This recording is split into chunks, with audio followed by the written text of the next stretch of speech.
స్థాయిలో శ్రీకృష్ణ చైతన్యం తీసుకురావడానికి అమితంగా పాటుపడిన మహానుభావుడు భక్తి వేదాంత ప్రభుపాద.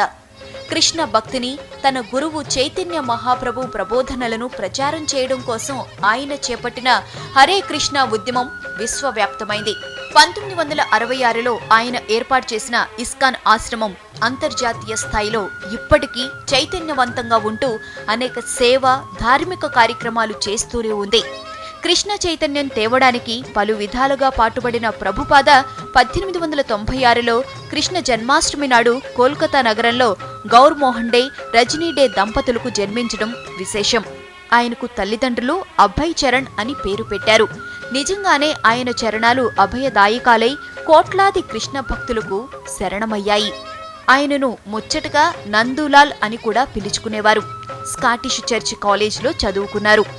కానీ గాంధీజీ ఉద్యమానికి మద్దతుగా ఇంగ్లీష్ వారిచ్చే డిగ్రీని తిరస్కరించారు.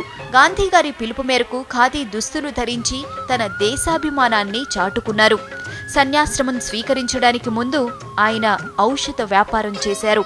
దేశవ్యాప్తంగా 64 గౌడీయ మఠాలను ఏర్పాటు చేసిన వైదిక విద్వాంసుడు శ్రీల భక్తి సిద్ధాంత సరస్వతి ఠాకూర్ ఈయనకు ఆధ్యాత్మిక గురువు. ప్రభుపాద ఆంగ్లంలో భగవద్గీతకు విశేష వ్యాఖ్యానం రాశారు. 1944లో బ్యాక్ టు గాడ్ హెడ్ అనే ఆంగ్ల పక్ష పత్రికను ప్రారంభించారు. అది ఇప్పుడు 30కి పైగా భాషల్లో ప్రచురితమవుతూ కృష్ణ చైతన్యాన్ని నింపుతోంది. భక్తి సిద్ధాంత సరస్వతి ఆయన రచనా చాతుర్యానికి ముగ్ధుడై రచనా వ్యాసంగాన్ని కొనసాగించమని, రచనలపై వచ్చే డబ్బును ప్రచురణలకే వినియోగించమని కోరారు. 1947లో ప్రభుపాదకు గౌడీయ వైష్ణవ సంఘం భక్తి వేదాంత బిరుదును ఇచ్చి సత్కరించింది. అప్పటి నుండి ఆయన భక్తి వేదాంత ప్రభుపాదగా మారారు. 1950లో తన 54వ ఏట వైవాహిక జీవితాన్ని పూర్తిగా త్యజించి గ్రంథాలు రాయడానికి, చదవడానికే కాలమంతా కేటాయించారు. బృందావనంలోని ప్రాచీన రాధా దామోదర మందిరంలో అతి నిరాడంబర జీవితాన్ని గడిపారు. 1959లో సన్యసించారు. మహాభాగవతంలోని 18,000 శ్లోకాలకు వ్యాఖ్యానం రాశారు. ఆయన రచించిన యథాతథ భగవద్గీత వ్యాఖ్యాన గ్రంథం పరమ ప్రామాణిక గ్రంథంగా ఆధ్యాత్మికవేత్తలు పరిగణిస్తుంటారు. ఇది ఇప్పటికీ 80 భాషల్లోకి అనువదించబడింది. ఇదిగాక ఆయన రచించిన ఈశోపనిషత్, చైతన్య చరితామృతం, గ్రహాంతర సులభయానం కూడా బహుళ ప్రచారంలో ఉన్నాయి.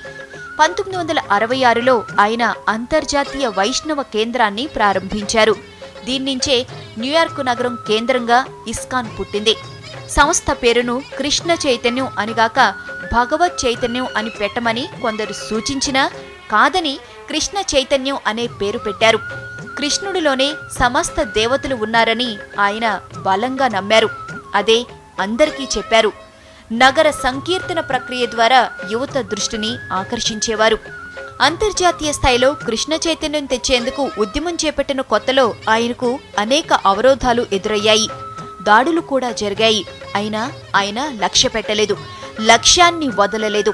ఎందరో ఐరోపా దేశాలకు చెందిన యువతీ యువకులు, ముఖ్యంగా అమెరికన్లు ప్రభుపాద ప్రసంగాలకు ఆకర్షితులై హరే కృష్ణ ఉద్యమంలో చేరారు.